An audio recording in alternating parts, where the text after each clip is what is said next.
Welcome, one and all, to another day here at the Damage Board with me, Iadarola, and Brett Erlich, host of the Happy Half Hour. Brett, how is it going? Oh my God, it's so good. Go Dodgers!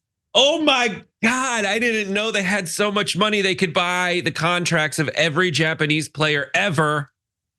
I don't have any context for what you're talking about. Did I get to look at your face when I say they just signed a Japanese superstar for $300 million? Yes. $300 million. They just spent $1 billion on Shohei Ohtani. Shohei, Okane. You're gonna want to work on that a little bit, but yeah, that's a lot of money. That just, man, that puts things in. Hey, that's more than Joe Rogan's Spotify thing. Good, I feel better about the world now. Anyway, we're not just gonna be covering sports news here, dear viewers. We've got a lot of political news to talk about as well. And we've got Brett Erlich, thank you for joining us to break that down. Someone in the chat's like, wow, that's like twice John's salary. Yeah, give or take.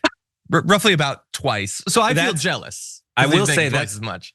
That's the saddest part about discourse over like TYT hosts is when people are like, and they're making so much cash. And it's like, yeah. That is a nice fantasy to think about. But no, if I want to make the big bucks, clearly I need to start working on my slider. That was a baseball thing. That was a pitching. He's a pitcher, right? Good job. Yeah. Anyway, okay, so here's the thing. What you, dear listener, need to know is that for the first time in a long time, the production team and I decided not to totally overstuff the first hour. And importantly, I need to not waste that extra time that we've generated. So we're gonna jump into the news in just a sec, but I do wanna let you know that as always, you can send us comments, tweets, super chats. Brett and I will respond as we go. And we are still giving away Blue Ribbon gift cards, but you gotta earn it, people. Send in some good comments and I'll bequeath to you a $100 Blue Ribbon gift card. And definitely, if you're watching live, stick around for the aftermath because we will be throwing away our garbage people of the week and having a little discussion that'll probably get me in trouble online about purity balls. So that's gonna be a lot of fun. With all that said, Brett, you ready to do this thing? Whether I am or not, you've been more than fair. And you've been more than audible. Let's do it. Breaking news, a new window into just how far the former president went to overturn the election that he lost. On the day or around the time of the certification, Trump calls these local officials, Republicans, trying to twist their arm to convince them not to certify. And according to the Detroit News, here is some of what he said. Quote, "We can't let these people take our country away from us." Quote, "Everyone knows Detroit is crooked as hell." That's where he started. There was also Ronna McDaniel. She was on the phone. She is the chairwoman of the RNC. She told them, "Do not sign it. We will get you attorneys. Do not sign the certification." Trump says, "We'll take care of that."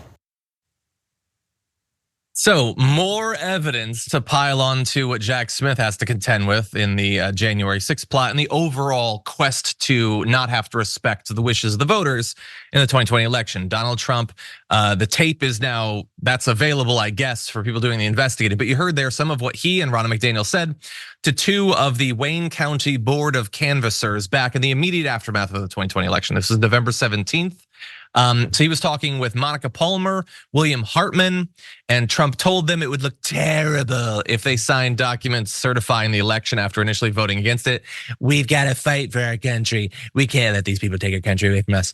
And so they apparently left the meeting without certifying, but then said they would do so if an audit took place in certain counties.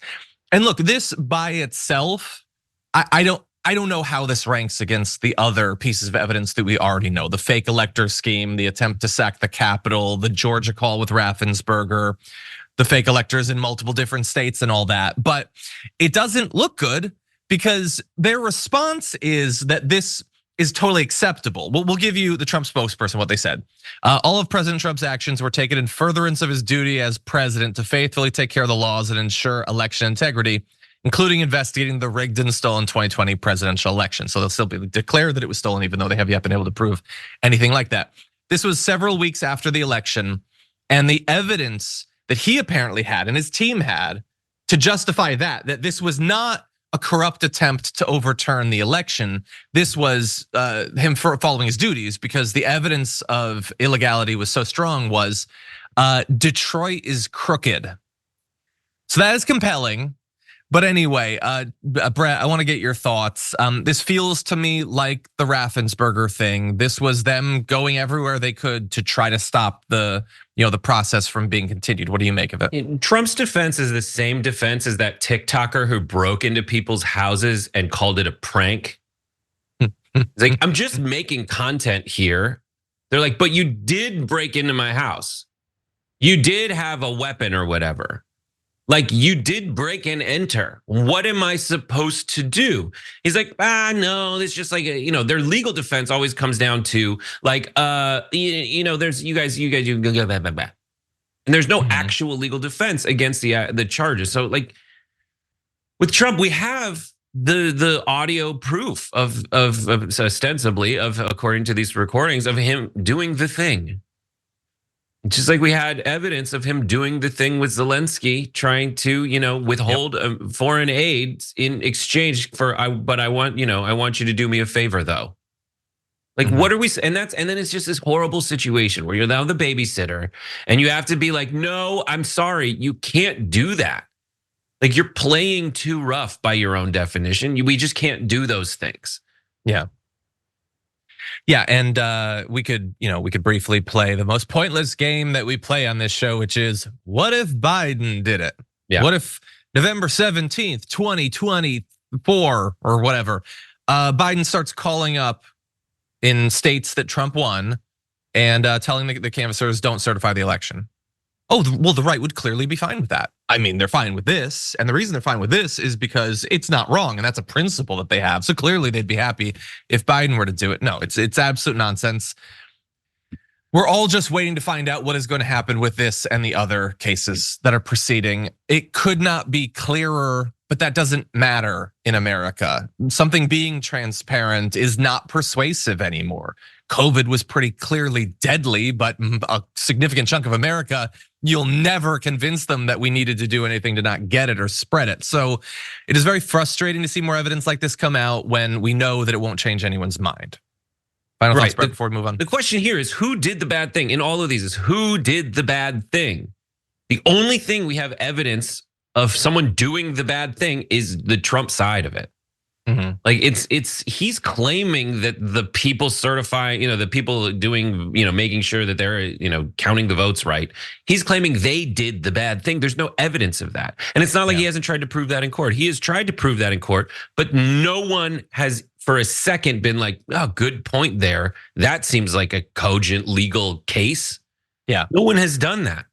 And those are results. Those are results of the legal process. So we have a lot on our side of doing this. And at the end of the playing the game, at the end of it, you're in the wrong, Trump. And so it's just they're still mad about the whole like Colorado thing, and that's a difficult decision, but it really is just a tough decision for people to be, a position for people to be in when the Supreme Court has to say like, but you did do things that are technically this definition of the thing that disqualifies you. Like, what am I supposed to do in that situation? My hands are tied. I agree, and we will talk more about that in just a little bit. But yeah, with this, it is just like if there were illegal acts that took place in Wayne County, there are officials there that are supposed to look into that. They should do that. Donald Trump did not come to them with damning evidence that they hadn't seen. That's not how this worked. If you're a MAGA person watching this, fundamentally that's not how this works. The only evidence he cared about was that he had lost, and he didn't like that, and he didn't want to lose.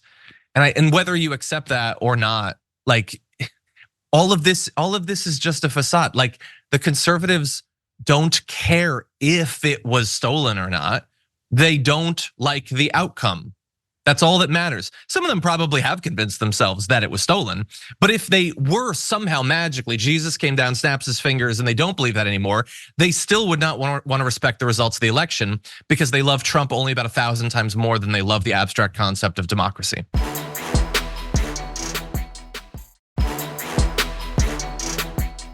Adam Kinzinger recently raised a concern about Donald Trump that I had not previously seen. And considering that he's one of the few Republicans who's willing to criticize Donald Trump, I think we have to pay attention to what he says. He had tweeted, "I'm genuinely surprised how people close to Trump haven't talked about the odor. It's truly something to behold. Wear a mask if you can." Well, first of all, if the people around Trump weren't wearing masks throughout the pandemic, I don't think they're gonna suddenly start now just because he smells like moldy Burger King.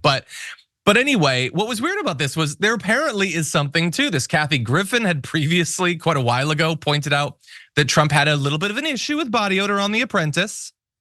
And look, this is a weird thing to focus on, and particularly considering that these accusations have been going around for a long time. You would think, he would just do something about it. He's a rich man, he could buy cologne or whatever.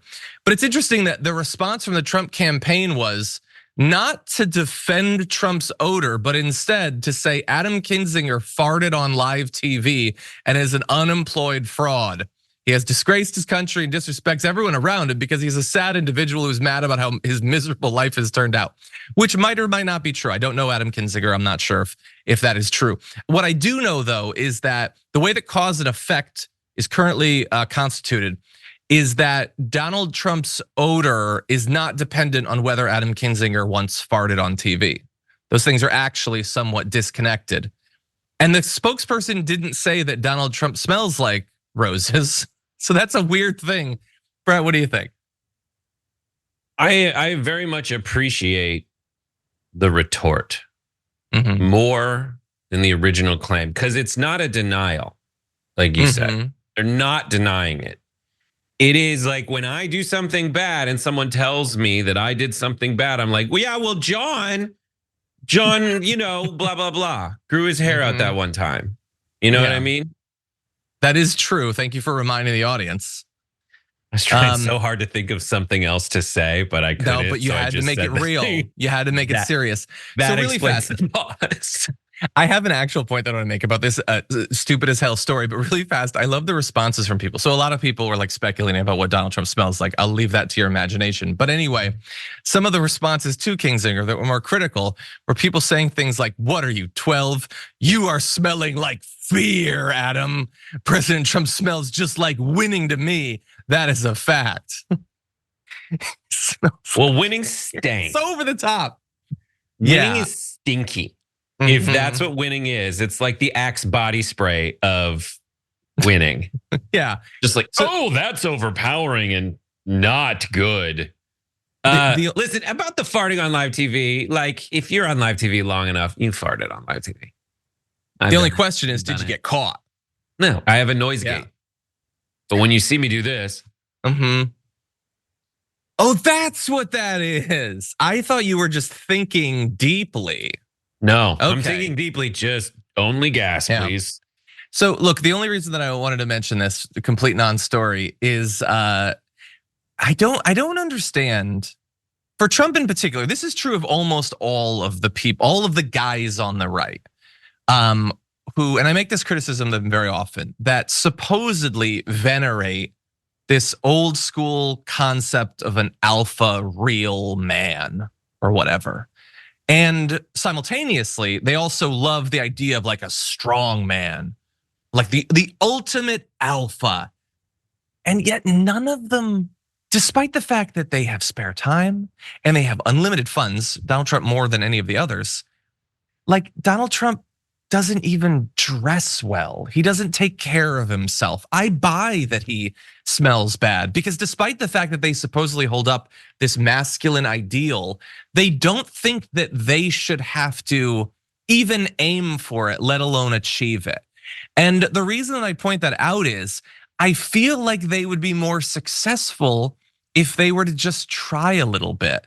Like if Ben Shapiro or any of the other first or second order clones of him were to exercise occasionally or something, it would be easier to sell the concept that we're the strong masculine force. But they don't do that. Trump wants to present himself as some strong man, but like he can barely hold himself up.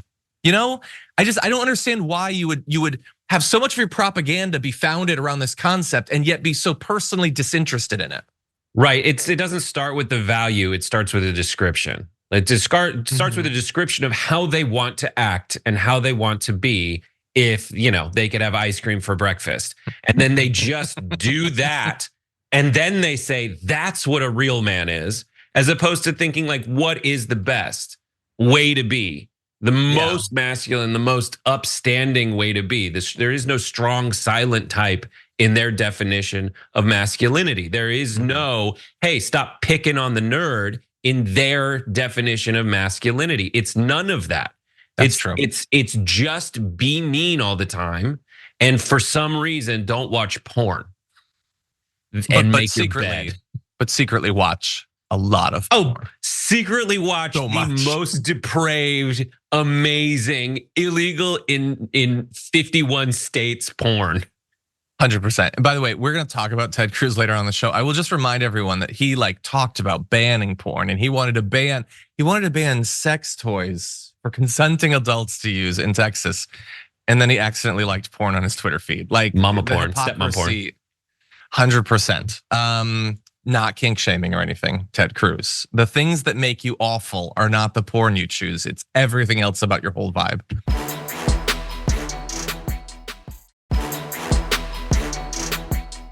If the Democrats want to start making these rules, well, guess what? We can use the same exact rules. For example, we could take Joe Biden off the ballot in red states and other states because he is committing treason with his border policies, and the invasion has gotten so bad at the southern border. We could also take his name off the ballot because of the impeachment inquiry that we've been doing on the Oversight Committee. I love that video from Marjorie Greene because of what she said and when she said it. Now, you need to understand that ever since the Colorado Supreme Court argued that Donald Trump needed to be removed from the ballot, and we're waiting to find out if the Supreme Court will strike that down, which they almost certainly will, Republicans have been tripping over themselves to be like, well, we could do it too. And she waited like a full day and then gave the absolute dumbest version of that knee-jerk argument. There are others who at least understand, okay, what I'm supposed to do is pretend that we can use Section 3 of the 14th Amendment to take him out. And that's giving aid and comfort to our enemies. So I need to pretend that the border thing's an example of that. She just says he did a treason. That's not in Section. What are you talking about? Well, we can do it because of the impeachment inquiry. That has nothing to do with it. You don't have to make a cogent legal argument. None of the others did, but you could read Section 3. It's 40 words. That's not that much homework. Instead, she just barrels into some Hunter was nude on film. We can take him off of Colorado. Bro, what do you think? Well, here's how it works. If you're a Republican, your job is to bring up issues and repeat them long enough, loud enough, in a negative enough light that when those issues are even mentioned, suddenly they are grounds for you to do whatever the hell you want. Yeah. Even if, as John lays out, the definition of basically what happened in those issues, the nuances, the specifics of those issues don't actually apply to the thing you're using them as justification for. Mm-hmm. And that's what she's doing here. She's just saying, well, we can do the same thing. And in her mind, she's just going because these things I have defined as horrible and the worst and treason, but they're not actually treason. So she's saying we can do the same thing. Essentially, if you're being honest about it, she's saying we can do the same thing as you because of these things that are totally different. Yeah. Yeah, and it's not about treason. She's thinking of the grounds for impeachment and removal. Yeah. But what she's talking about is being removed from the ballot, which is about insurrection and giving aid and comfort to enemies, terrorists, blah, blah, blah. She's getting her QAnon fantasies of getting rid of Biden mixed up. Her wires crossed there. She said to begin that, well, if the Democrats are gonna make up new rules, what new rule are they making up? They didn't just pass Section 3 of the 14th Amendment. If you don't like it, by the way, if you think that under no conditions someone should be barred from being on the ballot, that's arguable. You could make that argument. You could say it doesn't matter if you think that Donald Trump was a part of an insurrection or whatever. The people should always be able to choose. Make that argument. and advocate for the 14th Amendment being modified with another constitutional amendment. You can do that. But what she's effectively saying is, I just want us to pretend that Section 3 doesn't exist. It's still there. We're not trying to get rid of it. But like, what if we pretended that it wasn't there? Because again, she's not making a legal argument. The legal argument that you are allowed to make in this case is, I don't think that what he did qualifies as being involved in an insurrection, or I don't think that the president is properly, listed in the different offices that you could be barred from. You can make those two cases, and I don't think it's 100% clear cut. But what you cannot say is he did a treason, so we can take him off. That has nothing to do with anything that we're discussing. And like the 14th Amendment, I don't know if she remembers this. Those are the Civil War ones. That's what they wrote it after. It's not like an immigration issue that they wrote it after. It's not like a laptop thing that they wrote it after. It's the Civil War, which you guys are putting in all the titles of your videos nonstop, dude. Like this is the thing. That is the most similar thing. An insurrection that looks like a bunch of people like storming the Capitol and lighting things on fire. Those are your role boys. That is the thing that at least the argument is you inspired and support, and you are actively behind the scenes doing all kinds of stuff where you're collaborating with the enemy of democracy in this situation, Trump Magastan. And that's the argument. But you guys don't wrap your mind around that because you don't want to, and you don't know how to. Yeah, and the issue is, like I said, I think that whether for corrupt reasons or not, I think the Supreme Court is likely to reverse this, to effectively, say we're just not going to have it apply to the president or whatever. But honestly, I wonder to what extent, like it might influence them, the idea that it's entirely possible that right wingers will commit acts of political violence from this. Laura Ingraham, Jesse Waters are already threatening that.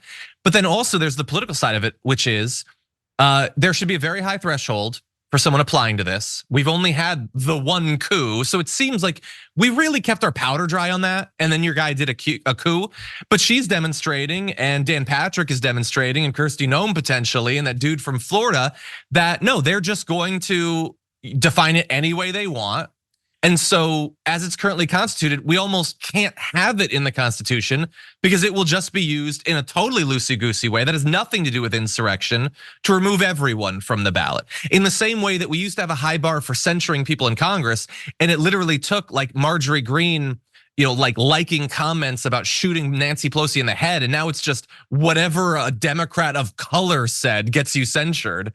It's like we can't have nice things. We can't have norms, because they will abuse them in all cases. So I feel like that could influence the Supreme Court too. My guess is that the Supreme Court is going to do, like there's a lot of reasons the Supreme Court does stuff. One, with the abortion thing, it's because they just wanted to. They just wanted to, and that they're using all kinds of horrible cover just to get the thing that they want to have happen. That's their justification there. It's BS. But in this situation, it's probable that the Supreme Court will give you like all kinds of justifications. And it's similar, but it's different. It's more of the like, all right, enough. And I respect that about the Supreme Court. It's one of the only places where they can go like, all right, I'm sorry. I'm looking at the consequences for the union going forward, and they're bad if we just kind of take people off of the ballot, period. Like that is something they want to gatekeep more stringently than the Colorado court can. But the central argument that everybody needs to understand is what is happening as a result of all this. It is Marjorie Taylor Greene, Trump, MAGA, everybody who is complicit and okaying it is pretty much just saying to us, it wasn't that bad. They're trying to tell us that the worst threat to democracy in the history, since the Civil War, the worst threat to our union since the Civil War, carried out in completely cynical and nefarious ways, wasn't that bad. Trump asking for political favors to keep him in office, even though he didn't get enough votes to, even under our system, which favors Republicans anyway, it wasn't that bad. But it was that bad. And they're just gonna, try to spin it off into like, ugh. And they still do it. They still have words like the stolen election and this January 6th patriots. And the only way that that can stick in history is if we allow it. I think you are 100% right. Point out what I always do. The people who are saying it wasn't that bad, it was just a ride that got out of hand. Every one of those people was desperately hoping that it would succeed. And had it succeeded, they would not oppose the actual stealing of the election by Donald Trump and his people at all. They would immediately fall into lockstep with a successful coup. And to this day, people like Marjorie Greene still fantasize about how it would have gone if they'd been in charge. We would have brought guns, we would have killed way more people, and it would have succeeded. Anyway, we're talking about Green's thoughts on it. Why don't we turn very briefly to what the American people think about it? Because we have some interesting polling here. What do the American people think about the Colorado decision to remove Trump from the ballot? Well, the polling is pretty interesting. 38% of the country strongly approves of it. An additional 16% somewhat approve. That's majority support. 54% of the country strongly or to some extent approves of that decision. Now, there are people who disapprove. It's about 35% total between a little bit of somewhat disapprove. It turns out that if you disapprove of this, it's probably strongly. But that's 54-35, I believe, with some people being not sure, which I think in this case more than usual is a perfectly appropriate way to respond to this. These are complex legal questions that, again, I don't think are super clear cut, but a shockingly small number of people aren't sure. But anyway, that's what people think. And the interesting thing is, this was a poll that was done by YouGov. It's one of their online polls. Pollster that's been around for a long time. You can debate their methods or whatever, but they're not like some new thing. They're not like a Democrat plant or something. But the fact that the New York Post reported on the results that I just gave you has resulted in them being just swarmed with negative comments from conservatives who are angry that they reported on it. So Laura Loomer, who could be the next press secretary, said, "No, the hell we do not. This is some more bullets from Rupert Murdoch's The New York Post." Again, they didn't do the poll. Rupert Murdoch is on the record saying he wants to make Trump a non-person. You can't trust anything about Trump that comes out of any of his publications. It's all trash. New York Compost, which is a little bit clever. Pretty good. That's a little bit clever there. Yeah, but I will remind Laura Loomer, they didn't do the poll, okay? And like, if you don't agree with a poll, that's fine. There are polls of the American people that don't line up with what I believe, but saying, no, we don't. Well, not everyone. It was 54-35. Yes, 35% of the country agrees with you. And by the way, when you actually look at the results on YouGov, which I did and she definitely did not, there's a massive disagreement once you break it down to political parties. It's like between 10 and 20% of Republicans agree with it. I think it's like 13 or 14%. So it's just a weird response, and other people responding to her say like, Trump has been convicted of 0 insurrection crimes, so how can he be removed from the ballot? I'm glad that you asked, because Section 3 of the 14th Amendment does not actually reference being convicted or even charged of any crimes. It simply involves participating in insurrections. So that was a great question. One person said it's just propaganda. Fortunately, the rule of law doesn't take into consideration any fake media polls. That is a great point as well. And thankfully, in this case, it did not. The Colorado Supreme Court did not actually make their decision based on online polls, fake or real. They just looked at the Constitution and then weighed Trump's actions against it. So great point. And then another person said, no, they don't. You just made that up. So typical mainstream media journalism. I don't know that YouGov really necessarily qualifies as mainstream media. It's a polling outfit. New York Post arguably is. Generally, you guys love it. But in this particular case, they didn't just make it up. They polled over 3,000 people. And if you would like to argue with their methods, you're free to do that. But simply like avoiding, like not accepting it simply because it doesn't comport with your view of the world, I don't think is a particularly wise way to lead your life. Brett, what do you think? My simple take on this is there's a lot of ways to interpret this poll. I mean, everything you said is accurate and great. There's a lot of ways to interpret this poll. It's like how many defections from the Republicans, 10%. Oh my God, 10 to 12%. Well, that's a huge amount in electoral politics and in congressional politics. So that's significant. 10% of this lockstep, ghost step Republican Party.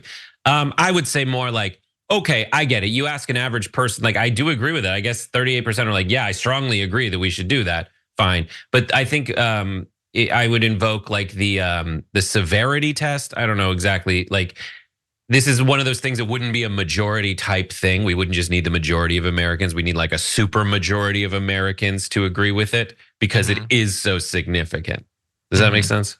Yeah. No, I think that makes sense. And again, like the Supreme Court, when they pick up the Colorado thing, should not let YouGov polls influence them. I want to reassure all the MAGA people, that's not how any of this works. Don't worry. But I do like to know what people think. And it was, I guess, a little bit more. Is it surprising though? I mean, I guess if all of the Dems are opposed to it and there are some non-Trump Republicans, maybe this is kind of in line with what we should expect. It would be so hilarious if the Supreme Court was just like, no, he's out, bro. I do not expect that will happen. And I don't think you do either, right? Yeah. I don't know. I genuinely don't know. Oh, maybe we should bet. Okay, well, we'll just see.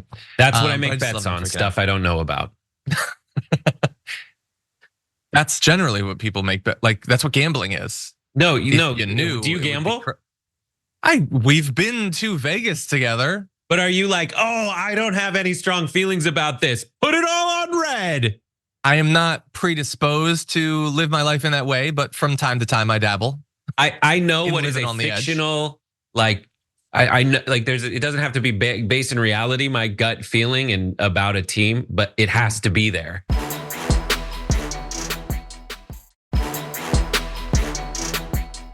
I just think the Democrats wake up every morning, Emily, and they look at the calendar. The iPhone says January 6, 2021. The date never changes.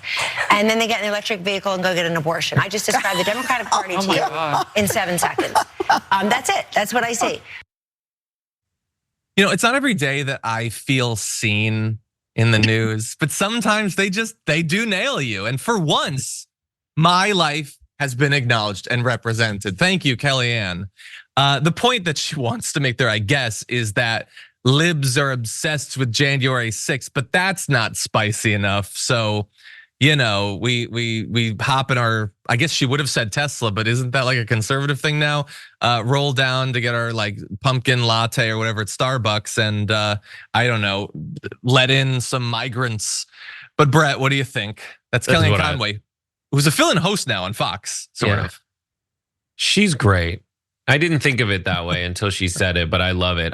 The most frustrating thing about the human reproductive system is that you can only get one abortion at a time unless you have twins. Like I want like separate because we're also very promiscuous. So I want separate batches of babies. Like, you know how a dog can get pregnant by like multiple dogs in a litter, but they can have a litter, but also like the way that it works is when you're in heat, you have sex with all kinds of other dogs. If you're a lady dog, and then you get pregnant by a bunch of different parents. Like I wish that the human reproductive system was like that, so we could have more. That's true. You can, and in humans, if you ovulate with more than one egg, I guess, but that's just so rare. It doesn't really give me the satisfaction I, as a Democrat, have when I want to kill babies. And then this is my favorite like contradiction just generally about Democrats is they're like, you guys are snowflakes and so soft.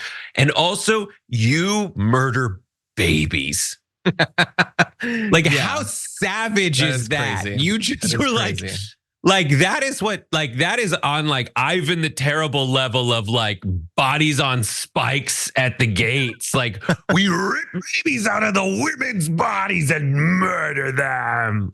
They're such weenies. Like no, watch it. Maybe it's a thing where when you get offended by microaggressions, at a certain point the aggression gets so big that our brain can't contain it at that point. I don't know. But by the way, you talking about reproduction and how the biology works, to me, it feels like it gave me a window into like the group of like Republican male legislators before they pass an abortion bill. Like that's what the talk sounds like. No information, references to dogs. I love this way you're talking about how like the microaggressions, then we turn into like rage. It's a very Dr. Jekyll and Mr. Hyde, but Mr. Hyde is very mild mannered and Dr. Jekyll is an abortion doctor. My God. And it's the other way. Like that, the doctor's the bad one. Very weird. I have been thinking about Dr. Jekyll and Mr. Hyde recently. Small world. But anyway, with Kellyanne there, I don't understand why supporting electric cars is a Dem thing or lib thing, especially because Elon Musk is Alex Jones now. What are you guys talking about? Like, They're cars. They're freaking cars. What does it matter at a certain point? By the way, if you sat in one, like the people who are all like, I just want my car to like be fast or whatever, sit in a GD electric car if you want that and experience what instantaneous torque feels like. But the overall point, we're distracted, I think understandably so, by the quickie abortion stuff, is you guys are so focused on January 6th.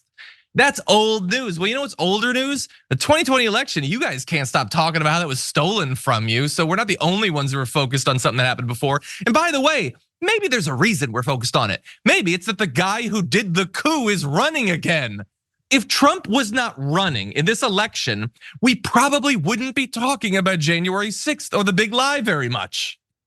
Yeah, it's like Donald Trump, in losing and complaining, just gave himself an 8-year contract in politics rather than potentially an 8-year contract rather than a 4-year contract. If he'd won, theoretically, if we believe term limits, he would definitely be done like in 10 minutes. It's like, oh my God, should I have just taken instead of taking the deferred sentence, we should have just made him serve time in the White House, because then he'd be out of our hair forever. But in this situation, like, he's doing great.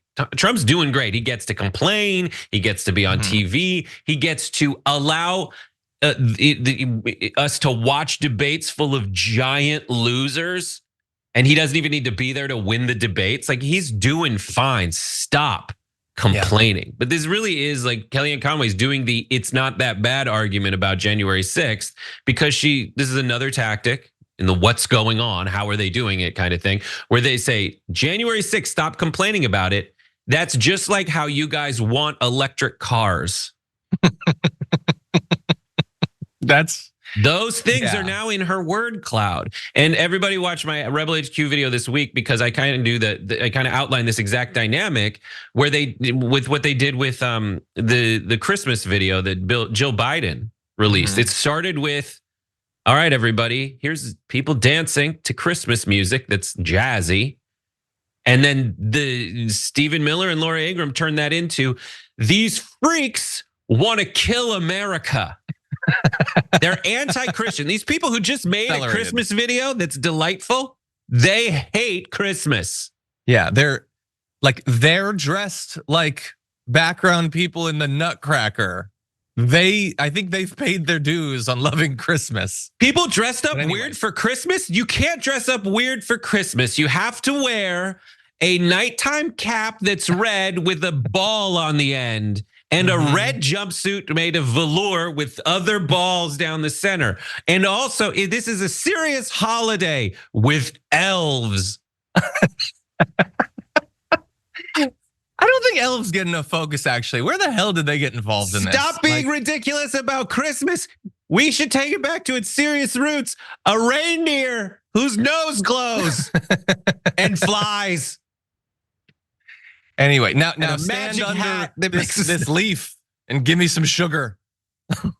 Anyway, we got other stuff to talk about. Kellyanne Conway's ridiculous and she's apparently back. So everyone buckle up on that. But we need to talk about the GOP primary, and we're gonna get serious for a minute. Let's do it. I'm not a candidate. As my kids would say, that's my jam. They want to play around with your Social Security. You don't have to touch Social Security. We have money laying in the ground far greater than anything we can do by hurting senior citizens with their Social Security. He wanted to raise the minimum age, the age on Social Security to 70. That's a big increase. But he also wanted to raise it to 75. If that happened, people would be devastated. We have such incredible wealth under our feet. So Donald Trump spends so much of his time just like live reading Mein Kampf that it's easy to miss that occasionally he talks about something that's kind of a policy. And he's not the only one. So in this segment, we want to identify a few of the actual policies being discussed in this GOP primary and see what we think about it. Now, what you saw there was Trump's linkage between what he sees as necessary additional domestic drilling for oil and how the other Republicans want to raise the retirement age. So he's there seeming to promise two things. We're gonna do more drilling and he's not gonna raise the retirement age. So if he becomes president, by the way, just keep an eye on that because he's lied before, but he's saying we can do like Saudi Arabia. we just drill more and the oil will save us economically. Now, it seems like what he's saying there is that we should do like Saudi Arabia, which is largely nationalize the oil industry. That's not obviously what he wants in practice. He's probably saying we drill more, we tax it, bada bing, bada boom, we can pay for our Social Security. And that is kind of a policy proposal. The issue is that it's nonsensical and it wouldn't work. The revenue from oil and gas leases would need to be about 27 times higher to cover the actuarial deficit of Social Security. So we're certainly gonna have to do some more drilling by many, many times over. I would also remind all of you, we do a lot of drilling for oil. If you take a look, it is at record levels right now. I know what you think, but Joe Biden is basically Greta Thunberg. No, we're drilling more than we ever have before. And it's a lot of oil, by the way. Back in 2021, the US exceeded Saudi Arabia's oil export by about 10 million barrels a day. We do a lot of drilling already. And we're gonna turn to some other candidates and some other policies, but Brett, what do you make of that? That downturn was under Trump. You need to know that. Like that under Trump's watch was that precipitous fall, without which we would be in the stratosphere with our drilling. That precipitous fall was under Trump's watch, and it was due to COVID. But if you eliminate COVID and move it, because people just weren't driving, they were staying home. But if you had not had that precipitous drop, it's a positive line. It's going up, up, up. Yeah, pretty sharply actually, since it's gone up by 50% since 2017. So not a great reduced policy, slope. but it is reduced. Yes, the slope has somewhat reduced, but you can see it's shooting up there. We'll see what ends up happening with that. But he's not the only one. Most of the GOP conversation outside of Trump is demonizing trans people or talking about how they want to pile up migrant bodies at the border. But occasionally they talk about real policy. And Brett has often talked about there are things that the right and the left can agree on. So let's see if maybe these are examples of it. Vivek Ramaswamy decided to take a break from spreading conspiracy theories and said, this is back earlier this year, you don't hear me talk about the war on drugs. I'm not a war on drugs person. He said he's probably the only person in the modern history of the Republican Party open to a conversation about providing off ramps for people to access certain hard drugs, from ayahuasca to ketamine. I think in the long run, and I'm talking about over a long run period of time, decriminalization serially is an important part of the long run solution here. That's got to be part of the solution. So Ramaswamy earlier this year was really setting himself aside from other Republican candidates, saying that he sees a potential role for decriminalization of what are considered hard drugs, Brett. That is sure, but people are basically pretending that there are no negative consequences to legalizing all drugs, and that is just a lie. And they also do so without a real plan, because America hasn't really tried it, and everybody who's championing certain district attorneys, they haven't even tried it either. Have not tried a real criminal justice reform system that actually gives a damn about drug addiction. And everything that Vivek Ramaswamy is doing is like the most distilled, concentrated lip service without taking it seriously you can do. I will say the reason I wanted to point out this one about Ramaswamy though is, to me, it feels like amongst all of the Trump bootlicking and the pretending that he believes these conspiracy theories that he definitely doesn't to appeal to right wingers, I feel like this is something he actually believes. This to me feels like, yeah, he came out of college or whatever. He thinks that ayahuasca is gonna open up. Like he's like a tech bro that wants to go to the desert and come up with a new app idea because he's tripping balls. That's what it feels like to me. Yeah, but you're putting together there's a lot of hard drugs we just shouldn't be just being like, yeah, go do them. And that's his thing. I mean, yeah, ayahuasca, you should also only ever do under close supervision of people who are taking care of you. Don't do it at a party with all your pals 100%. When you're 19. And finally, I just want to give some credit. Chris Christie has a national drug crisis plan that he rolled out, I believe, earlier this week, focused on treatment and stigma reduction that includes quite a lot of different components, making some of the telehealth policies that were created during the pandemic permanent, requiring all federally qualified health centers provide treatment, and creating mobile opioid treatment programs. He also called for expanding block grants to states tied to specific requirements for data collection and sharing. Some of that seems reasonable. It's a massive problem that occasionally gets discussed, but then is not a focus at all during presidential elections, and nothing gets done to fight the opioid crisis. The interesting thing though is that it doesn't matter. Like it's not going to affect his chances. None of this does. So little of this race, even when we go looking for their policies, does it actually have any effect seemingly on the polling? So that is frustrating, unfortunately. But we did want to give people a little bit of a look into what their platforms actually are.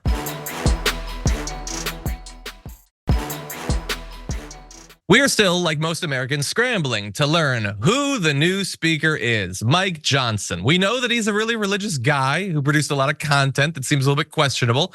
Well, now we're finding out more about his past because a German TV news outlet has revealed footage that was previously broadcast years ago of him and his then teenage daughter preparing for and participating in a purity ball. Now, if you're not familiar with purity balls, that's understandable. They're sort of a localized thing inside of the United States. Around the world, they're far less common. But basically, they involve fathers generally and their teenage daughters dressing up for a night of dinner and dancing at a ball, as you do. And then it ends with the daughter signing a pledge to her father, promising that she will not engage in sex before marriage. And usually then puts on a ring that's supposed to be a physical reminder of the promise that she has made to her father. I have always thought that these are a little bit odd. And so understand that me being the godless atheist as I am, I'm probably gonna come off as pretty judgmental here. But now the new context is I have a daughter. And so let me say now with that new context, as a father, this is even weirder. What the hell is going on in America? It is, I cannot conceive of it. Putting on a tux and getting my daughter in a dress and then surrounded by a bunch of people being like, promise me. You can't, it's gonna make me look like a total schlep. Don't do it, don't do it. And she's like, yeah, I won't have sex. That seems so weird to me, Brett. And I know that I'm being judgmental, but what do you think? Purity balls sounds like the tongue-in-cheek name of a specific brand of Benoit ball that you put inside you. Mm-hmm. Oh, I bought some purity balls and all right, that's enough. If they existed, Ted Cruz would ban them. Yeah, exactly. It's so great. Like, I have no problem with people having discussions about sex before marriage and deciding together as a family, living out their values. But like the artifice of this is very creepy. I will fight to the death for their right to do it. But yeah, sure. It is undeniably so creepy when you see videos. I think it wasn't a purity ball, one of those things that maybe it was a debutante ball, but a lot of these things just have like these old world, at the same time charms, but simultaneously like creep factor. 100%. Yeah, I agree. By the way, you should be allowed to do this. But let's also bear in mind that like there's definitely consent stuff here. Like the daughter has to participate. The sort of father that wants her to wear a ring, promising not to have sex, is probably not like, hey, is this a thing you'd like to do? I'm not into it. But would you like to do a purity ball? That's probably not how it shakes out in practice. So by the way, I'm not getting down on his daughter or any of the other daughters here. And I really wish that they were surrounded by people that would not engage in practices and rhetoric and ideology that has been demonstrated to have lingering negative effects on people's self-esteem. And also, by the way, the people who participate in these things, it's found that when they go on to have sex, because the weird thing is so many of them do still end up doing it, are less likely to have the information they need about STIs and pregnancy and become pregnant at earlier rates than others. And by the way, this is not like purely abstract. Kelly Johnson, Mike Johnson's wife, says we don't talk to her about contraception. Sex before marriage is simply out of the question. And this like leading via religious rhetoric and enforced ignorance, we know that does not actually serve the needs of young people. So I'm gonna be a little bit critical. I do want to say though really fast in defense of Mike Johnson, because generally this has a super misogynistic focus where it's only focused on the girl's sex life. In his defense, he's also super creepy about his son's sex life. Remember, he's the guy that had an app that would warn him if his son looked at porn and would also warn his son if he did. So consistency counts. I'm with John. There are better results with other methods than what Mike Johnson is doing. 100%. You can be concerned about the effects of early sex or whatever, but they're very much not educating, which I think is the best way to avoid those results.